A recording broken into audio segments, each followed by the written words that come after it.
નમસ્કાર મિત્રો દેશ અને દુનિયાના સુપરફાસ્ટ સમાચારમાં તમારું સ્વાગત છે। લોકશાહીનો ચમત્કાર માત્ર એક મતથી હાર। તામિલનાડુ વિધાનસભા ચૂંટણીમાં અકલ્પનીય પરિણામ જોવા મળ્યું। શિવગંગા જિલ્લાની તિરુપર બેઠક પર ડીએમકેના દિગ્ગજ નેતા અને મંત્રી કે.આર. પેરિયાકરપ્પમ માત્ર એક મતે પરાજિત થયા છે। વિજયની પાર્ટી ટીવીકેના ઉમેદવાર શ્રીનિવાસા સેતુપતિએ 83,375 મતો મેળવીને આ ઐતિહાસિક જીત નોંધાવી છે। આ રોમાંચક હારે સાબિત કર્યું છે કે લોકશાહીમાં દરેક મતની કિંમત કેટલી અમૂલ્ય હોય છે। અન્ય મહત્વના સમાચારની વાત કરીએ તો રાજા શિવાજીની બોક્સ ઓફિસ ઉપર ધૂમ। રિતેશ દેશમુખ નિર્દેશિત અને અભિનીત ફિલ્મ રાજા શિવાજી બોક્સ ઓફિસ ઉપર શાનદાર પ્રદર્શન કરી રહી છે। અહેવાલો મુજબ રિલીઝના ચોથા દિવસે એટલે કે પ્રથમ સોમવારે ફિલ્મે 5 કરોડની કમાણી કરી છે।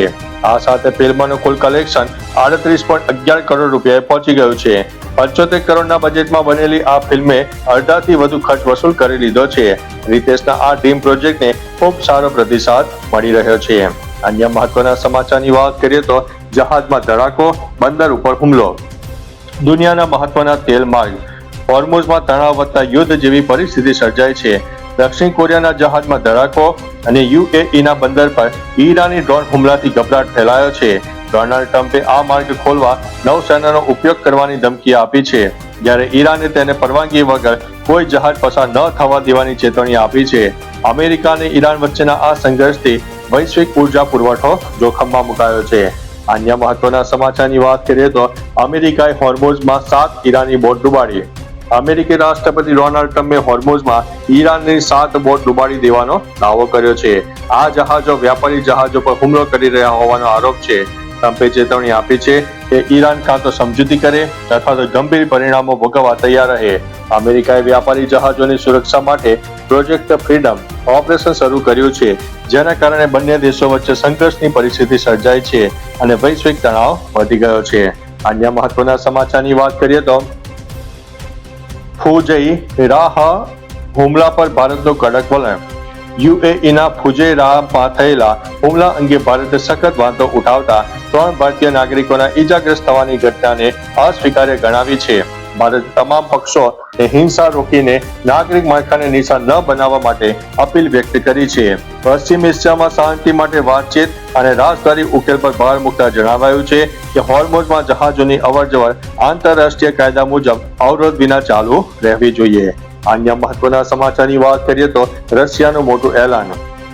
રશિયા અને યુક્રેન વચ્ચે વર્ષોથી ચાલી રહેલા યુદ્ધમાં રાષ્ટ્રપતિ વ્લાદિમીર પુતિને મહત્વનો નિર્ણય લીધો છે। રશિયા વિજય દિવસ નિમિત્તે 8 અને 9 મે દરમિયાન યુક્રેન સાથે સીઝ ફાયર રાખશે। ઉલ્લેખનીય છે 1945માં બીજા વિશ્વયુદ્ધ દરમિયાન નાઝી જર્મની પર સોવિયત સંઘની જીતની યાદમાં દર વર્ષે 9 મેના રોજ વિજય દિવસ તરીકે ઉજવાય છે। આ રાષ્ટ્રીય રજાના પ્રસંગે પુતિને 2 દિવસ માટે હુમલા રોકવાની જાહેરાત કરી હતી। અન્ય મહત્વના સમાચારની વાત કરીએ તો વ્હાઇટ હાઉસમાં ફરીથી ગોળીબાર, લોકડાઉન જેવી પરિસ્થિતિ। સોમવારે વ્હાઇટ હાઉસ પાસે સિક્રેટ સર્વિસ અને એક સશસ્ત્ર વ્યક્તિ વચ્ચે ગોળીબાર થતા લોકડાઉન જેવી પરિસ્થિતિ સર્જાઈ છે।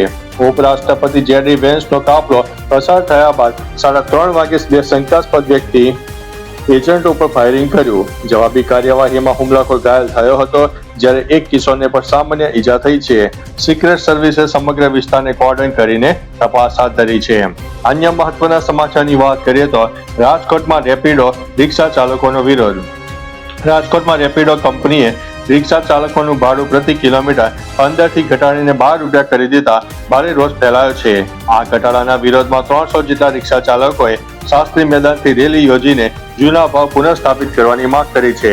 રિક્ષા ચાલકોએ ચીમકી આપી છે કે જો કંપની વહેલી તકે યોગ્ય નિર્ણય નહીં લે તો શહેરમાં રેપિડોનું કામકાજ સંપૂર્ણપણે બંધ કરી દેવામાં આવશે।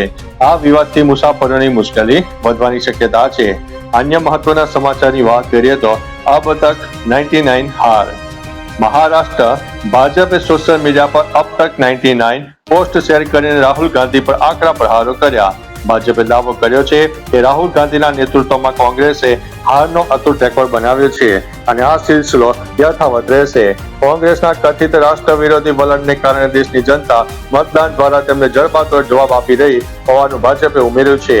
આ પોસ્ટ દ્વારા વિપક્ષી નેતૃત્વની નિષ્ફળતા ઉપર નિશાન સાધવામાં આવ્યું છે. અન્ય મહત્વના સમાચારની વાત કરીએ તો બંગાળ સીએમ અંગે ભાજપનું મોટું એલાન. પશ્ચિમ બંગાળમાં ભાજપની ભવ્ય જીત બાદ મુખ્યમંત્રીના શપથ ગ્રહણ અંગે મહત્વની જાહેરાત કરવામાં આવી છે. બંગાળ ભાજપ પ્રમુખ સમીક ભટ્ટાચાર્યએ જણાવ્યું છે કે 9 મેના રોજ નવા મુખ્યમંત્રી શપથ લેશે. તેમણે ઉમેર્યું છે કે ભાજપનું લક્ષ્ય માત્ર સત્તા મેળવવાનું નહીં પરંતુ બંગાળનું ખોરવાયેલું ગૌરવ પુનઃસ્થાપિત કરવાનો છે. પ્રચંડ બહુમતી બદલ તેમણે જનતાનો આભાર માન્યો હતો. હવે સૌની નજર નવા મુખ્યમંત્રીના નામ ઉપર ટકેલી છે. અન્ય મહત્વના સમાચારની વાત કરીએ તો ભયંકર બ્લાસ્ટ, વધુ ખાક, 21ના થયા છે મોત. ચીનના લિયુગાંગ શહેરમાં એક ફટાકડા ફેક્ટરીમાં ભયાનક બ્લાસ્ટ થયો. મિસાઇલ હુમલા જેવા આ પ્રચંડ ધડાકામાં 21 લોકોના મોત થયા છે અને 61 લોકો ઈજાગ્રસ્ત થયા છે. વિસ્ફોટ એટલો શક્તિશાળી હતો કે અનેક એકરમાં ફેલાયેલી ફેક્ટરી રાખ થઈ ગઈ છે. હાલ રાહત અને બચાવ કામગીરી ચાલુ છે.